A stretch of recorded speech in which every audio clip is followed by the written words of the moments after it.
வணக்கம் நேயர்களே, இன்னைக்கு நாம பார்க்கக்கூடிய சிறப்பு பதிவு தமிழ் புத்தாண்டு பலன்கள். தமிழ் புத்தாண்டாகப்பட்டது ஏப்ரல் மாதம் 14ஆம் தேதி பராபவ வருடம் அப்படின்ற மாதிரியாக ஆரம்பிக்குது.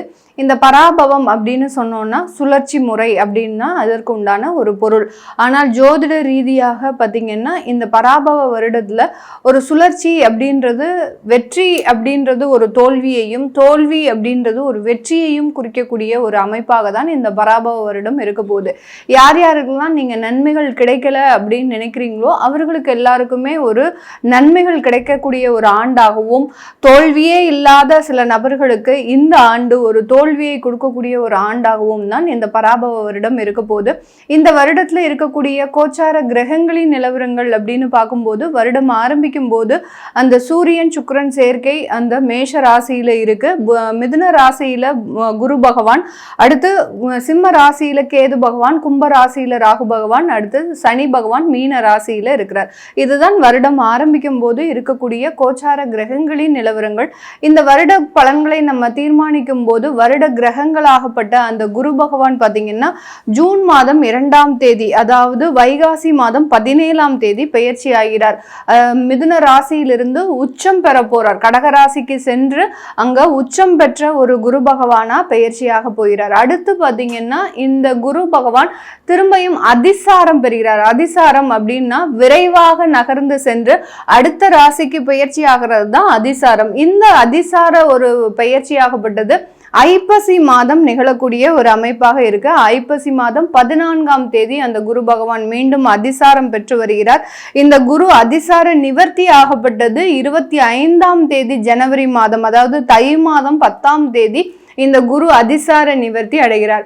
இதுதான் இந்த இடத்துல இருக்கக்கூடிய ஒரு முக்கியமான கிரகங்களின் பெயர்ச்சி. அடுத்து ராகு கேது அப்படின்னு சொல்லக்கூடிய அந்த நிழல் கிரகங்களாகப்பட்ட அந்த சர்ப்ப கிரகங்களின் பெயர்ச்சியாகப்பட்டது கார்த்திகை மாதம் 19ஆம் தேதி, அதாவது டிசம்பர் மாதம் 6ஆம் தேதி அந்த கேது பகவான் சிம்ம ராசியிலிருந்து கடக ராசிக்கும், ராகு பகவான் கும்ப ராசியிலிருந்து மகர ராசிக்கும் பெயர்ச்சியாகி வருகிறார். இது வக்ர கிரகங்கள் அப்படின்றதுனால அது ரிவர்ஸ்ல தான் எப்போதுமே இதனுடைய சுழற்சி இருக்கும். சனி பகவான் இந்த தமிழ் வருடத்துல பராபவ வருடத்துல மீன ராசியில இருந்து வக்ரம் அடைகிறார். எப்போ வக்ரம் அடைகிறார் சனி பகவான் அப்படின்னு பார்க்கும்போது கார்த்திகை மாதம் 24ஆம் தேதி, அதாவது டிசம்பர் மாதம் 11ஆம் தேதி வக்ரம் அடைகிறார்.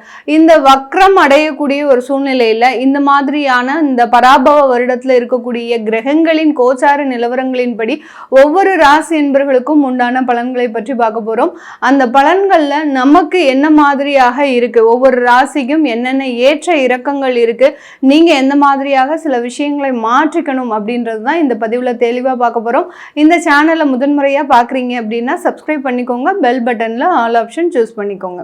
மிதுன ராசி அன்பர்கள் ரொம்ப ஸ்மார்ட்டா ரொம்ப யுனிக்கா இருக்கக்கூடிய ஒரு நபர்கள் இந்த மிதுன ராசி அன்பர்கள். தன்னுடைய திறமையில எந்த விதமான ஒரு அமைப்புமே இவர்களுக்கு மிகப்பெரிய ஒரு மாற்றத்தை கொடுக்கும்.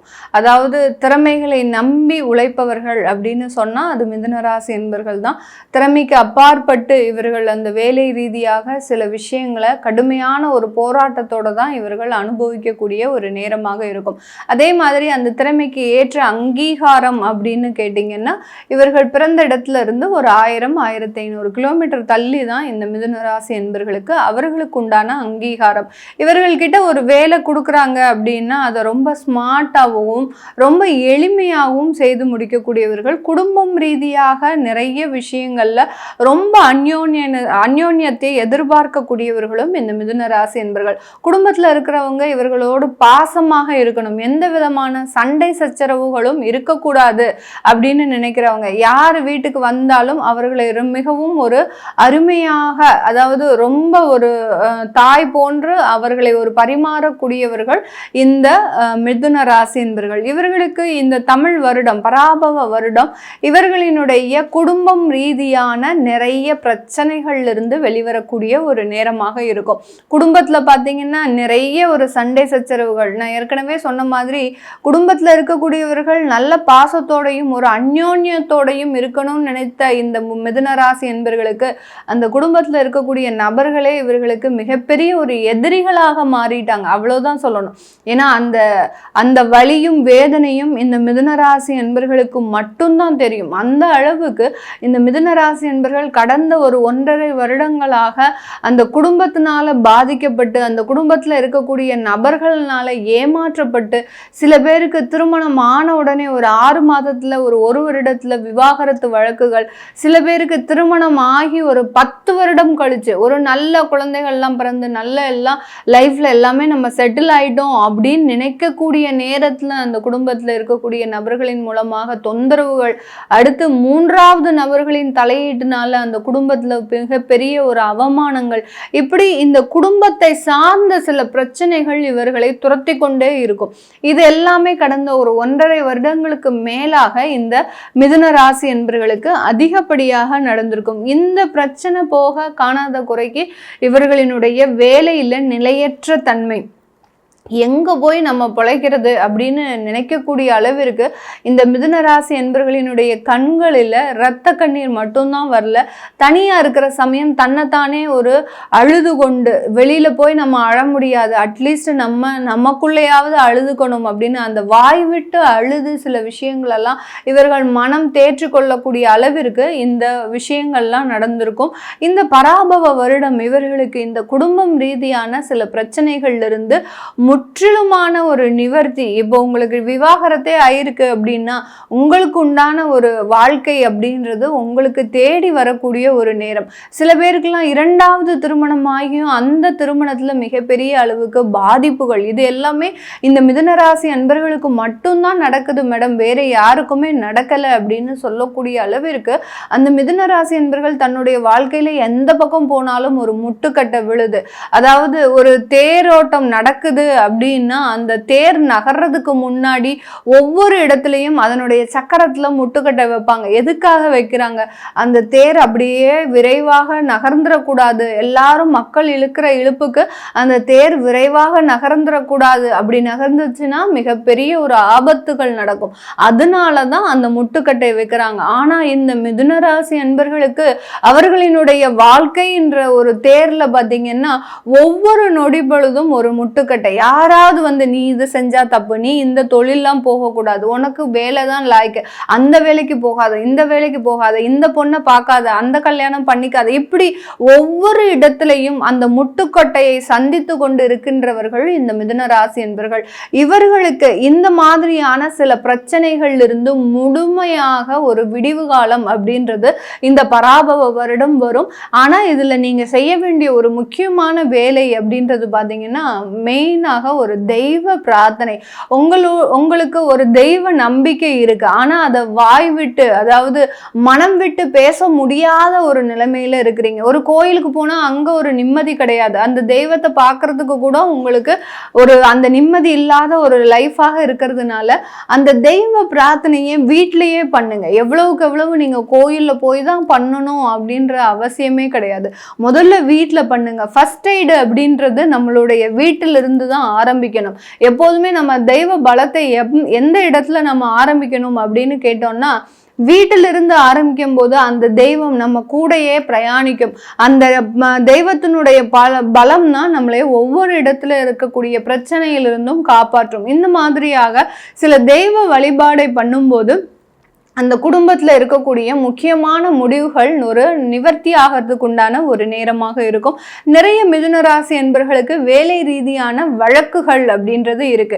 நீங்க செய்யாத தவறுக்கு உங்களுடைய அலுவலகத்துல உங்க மேல கேஸ் ஃபைல் பண்ணியிருப்பாங்க. அடுத்து பாத்தீங்கன்னா வேலை ரீதியான சில இழப்பீடுகளை இழந்திருக்க வாய்ப்புகள் இருக்கு. அடுத்து அந்த வேலையில தேவையில்லாத ஒரு பணி நீக்கம், அடுத்து டி ப்ரமோஷன், அரசாங்கத்துல வேலை பார்க்குறவங்களுக்குலாம் அவங்க கிட்ட போய் கேட்டா தெரியும். அவங்க மிதுன ராசியாக இருந்தாங்க அப்படின்னா மிகப்பெரிய அளவுக்கு பதவி உயர்வுகள் நடக்கும்போது இவர்களுக்குன்னு வந்து யார் தான் எங்கிருந்து வருவாங்களோ தெரிய மிகப்பெரிய ஒரு பிரச்சனையை கொடுத்துட்டு அவங்க பாட்டுக்கு போயிட்டே இருப்பாங்க. இதனால இந்த மிதுன ராசி என்பவர்கள் அந்த அரசாங்கத்துல கிடைக்க வேண்டிய சில சலுகைகளை பெற முடியாமல் தவித்து கொண்டு இருக்கின்ற ஒரு சூழ்நிலை. இது எல்லாமே இந்த பராபவ வருடத்துல முழுமையாக நிவர்த்தி ஆகக்கூடிய ஒரு நேரமாக இருக்கும். இந்த காலகட்டம் பார்த்தீங்கன்னா உங்களுக்கு அந்த ஐப்பசி மாதத்திற்கு மேல மிகப்பெரிய ஒரு மாற்றங்கள் அப்படின்றது கண்டிப்பாக கிடைக்கும். வைகாசியிலிருந்து உங்களுக்கு அந்த ஐப்பசி மாதம் வரைக்கும் அந்த விஷயங்கள் எல்லாமே நிவர்த்தியை கொடுத்தாலும் திரும்பியும் ஏதாவது ஒரு இடத்துல இருந்து உங்களுக்கு சண்டை சச்சரவுகள் அப்படின்றது வர்றதுக்கு வாய்ப்புகள் இருக்கு. அதுக்கப்புறம் ஒரு கிளியரா இந்த வருடம் முடியறதுக்குள்ள ஒவ்வொரு விஷயத்திலையும் உங்களுக்கு ஒரு நிவர்த்திகள் கிடைக்கும். பண வரவுகள் சம்பந்தப்பட்ட விஷயங்கள் எல்லாம் உங்களுக்கு நிறைய ஒரு மாற்றங்கள் வரும். தொழில் செய்யறதுக்கு தேவையான முதலீடுகள், தொழில் செய்யறதுக்கு தேவையான கடன்கள், இந்த மாதிரியாகலாம் வாய்ப்புகள் வருவதற்கு உண்டான ஒரு நேரம்.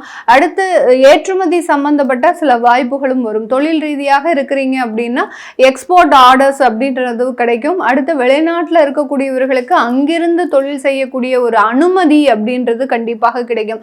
வெளிநாட்டில் இருக்கிறவங்க நிறைய பேர் பார்த்தீங்கன்னா மிதுனராசி என்பவர்கள் இங்கே ஏதாவது தொழில் செய்யலாம் அப்படின்னு நீங்கள் சில அப்ரூவல்ஸுக்கெல்லாம் நீங்கள் ரிஜிஸ்டர் பண்ணியிருப்பீங்க. அதெல்லாம் கிடைக்காமலே இருந்திருக்கும். இந்த காலகட்டம் அதற்குண்டான நிவர்த்தி அப்படின்றது முழுமையாக கிடைக்கக்கூடிய ஒரு தருணம். இது எல்லாமே நம்ம கோச்சார நிலவரப்படி பலன்களை கணிச்சு சொல்லியிருக்கிறோம். உங்களுடைய சுய ஜாதகத்தை பார்க்கணும் விருப்பப்படுறவங்க கீழே இருக்கிற நம்பருக்கு வாட்ஸ்அப்பில் அப்பாயின்மெண்ட் வாங்கிக்கிட்டு நீங்கள் கன்சல்ட் பண்ணிக்கலாம். உங்களுடைய குழந்தைகளுக்கு ஜாதகம் எழுதணும், நியூமராலஜி படி பெயர் வைக்கணும்னு நினைக்கிறவங்களும் கீழே இருக்கிற நம்பருக்கு வாட்ஸ்அப்பில் மெசேஜ் அனுப்புங்க. அதற்குண்டான விவரங்கள் தெரிய வரும். உங்களிடமிருந்து விடைபெறுவது உங்கள் ஆஸ்ட்ரோ பூர்ணா. நன்றி, வணக்கம்.